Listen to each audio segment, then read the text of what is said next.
એક મરઘી હતી, તેને તરસ લાગી. હો ભાઈ, મરઘી બેન ને તરસ લાગી, ખૂબ તરસ લાગી છે, પાણી પીવું છે. તે તો નદી પાસે પાણી પીવા ગઈ. નદીમાં એક મગર રહેતો હતો.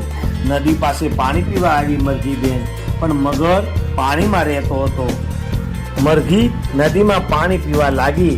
મગર બોલ્યો, હું તને ખાઈ જઈશ. હો, પાણી પીવા લાગી ને મરઘી, તો મગર બોલ્યો, હું તને ખાઈ જઈશ. મરઘી તો ડરી ગઈ. હો, ડરવા લાગી. મને છોડી દો, મને છોડી દો, હું તો તમારી બહેન છું, મને ખાશો નહીં. મગરે મરઘીને જવા દીધી. જા જા, તું મારી બેન છો એટલે તને ખાતો નથી, તને છોડી દઉં છું. મગરે મરઘીને જવા દીધી. હો, મગર વિચાર કરવા લાગ્યો, તેણે મરઘીને કેમ જવા દીધી. એટલામાં એક ગરોળી ત્યાં આવી. બેઠો બેઠો મગર વિચાર કરવા લાગ્યો કે આ મરઘીને મેં કેમ જવા દીધી. તેવામાં ત્યાં ગરોળી આવી.